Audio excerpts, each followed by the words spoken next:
Você tem vontade de aprender teologia? Tem desejo de se aprofundar na palavra de Deus para ter mais firmeza, segurança na fé e até para poder entender mais do chamado do Senhor para sua vida? E o mais importante, se você quiser realmente saber interpretar corretamente a palavra de Deus, eu tenho um convite para fazer a você. Quero te convidar para conhecer o Bacharel Livre em Teologia do Nascido de Novo. Curso com mais de 80 matérias, mais de 50 bônus exclusivos para você, com todo o material incluso, que vai te levar a ter o seu certificado e a sua credencial de teólogo. Para pregar com sabedoria onde o Senhor te mandar. Para conhecer todos os detalhes do curso, é só clicar em Saiba Mais aqui embaixo. Uma força maior realmente divina que faz tudo, né? Que está por trás de todas as coisas boas aqui da Terra. Isso tem se fortalecido ao longo dos anos, as pessoas quererem colocá-lo de lado para terem menos preocupações, para viverem suas próprias vontades, ou é algo que biblicamente a gente vê que sempre existiu, que hoje a gente só está conseguindo visualizar mais porque a gente tem acesso a outras vidas através das redes sociais, né? Eu acho que são duas coisas assim. Primeiro é o que realmente está acontecendo, né? E para a gente entender esse cenário, acho que do ponto de vista de fato essencial, ninguém se livra de Deus. Por isso que quando a pessoa tenta, a palavra de Romanos 1 é interessante, eles tentaram impedir essa revelação de Deus. Mas como ninguém consegue viver a vida sem o ato de maravilhar-se, de admirar, o que acontece? Esse potencial que a gente tem dentro de nós, que se volta para a adoração, se o sujeito não lançá-lo em Deus, ele vai ter que buscar um substituto. Não Os consegue. ídolos daqui, né? Então, mas também, por exemplo, né? Também os ídolos, mas o ídolo ele representa alguma coisa mais forte. Mas, por exemplo, a pessoa diz que Deus não existe. Quando ele chega diante do pôr do sol, quando ele chega diante da lua, em cima da lagoa, com aquele reflexo prateado, a pessoa tem um enlevo de espírito e ele diz, nossa, entende? Essa questão diante da realidade transcendente que apela ao nosso coração, ela nos remete a Deus. Como a pessoa, por razões particulares, quer negar isso, ele não consegue e aí ele vai jogar em outro lugar. Por isso que as pessoas... Nunca houve um povo na história humana que não tivesse senso de religiosidade, de fé, que não enterrasse os seus mortos, que não falasse sobre isso.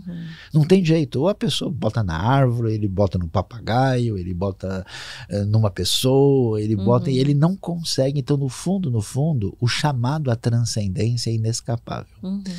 Agora, a pergunta é por que as pessoas não respondem adequadamente a isso? Então, num primeiro momento, a gente pode dizer que essas pessoas não respondem por um desconhecimento adequado, por isso a necessidade de lhes levar à revelação, e também não respondem, segundo Romanos, porque elas estão tão presas no seu próprio mundo, porque na verdade o ídolo, Karina, não existe. O ídolo, ele é uma extensão de mim mesmo. Por isso que o ídolo leva ao narcisismo e ao egocentrismo. Por exemplo, eu quero quebrar a cara do meu inimigo, eu quero brigar com todo mundo, então eu arrumo um deus da guerra, o Marte. Ele vai ser. Eu quero cair na gandaia e aprontar de tudo. O que eu faço? Arrumo um deus que legitime isso. Sim.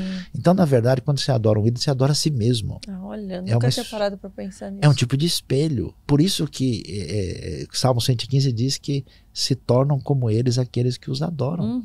E a beleza da fé bíblica é que ela chama você para fora de você. O que Deus quer? Que a gente ame a Deus sobre tudo e o próximo como a si mesmo. Tá vendo? Você é levado a doar-se. Aí nesse trajeto de amor é uma coisa bonita demais. Sim.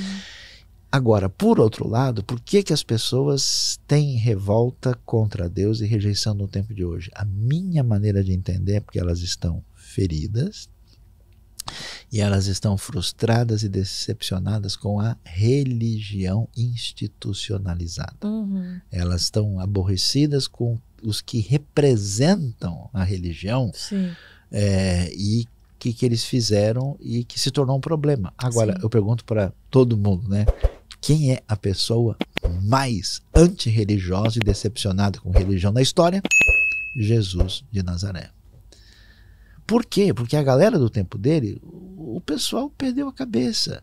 Eles estavam meio nos esquemas lá com os romanos, eles já faziam aquilo tudo por ritualismo e legalismo, Sim. eles faziam as coisas explorando as pessoas, e Jesus chega para esse pessoal e fala: olha, vocês são raça de víboras, vocês estão devorando a casa da viúva. Então, Sim. quer dizer, se você tem revolta contra a religião, saiba que você tem uma ponte muito grande contra Jesus. Mas Jesus não fez isso só para ficar nervoso. Sim. Ele fez como reprovação do mal e para nos dizer que existe um caminho diferente. Sim. E aí eu acho que existe um ateísmo adoecido. Por que o ateísmo cresceu tanto na Europa? Por quê? Por causa das guerras. Sim. Por causa das guerras religiosas. Porque você vai ver, por exemplo, elementos dentro da estrutura religiosa apoiar o nazismo.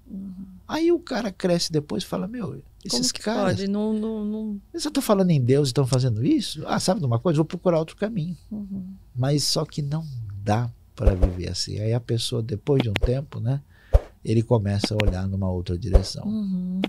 E o que é legal é que, olha, eu vou dizer um negócio bem forte para você.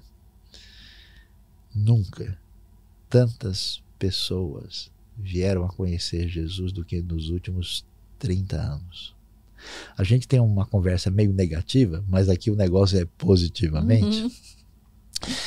Eu tive num encontro na Tailândia, alguns anos atrás, e eu nunca imaginei aquilo que eu pude ver lá.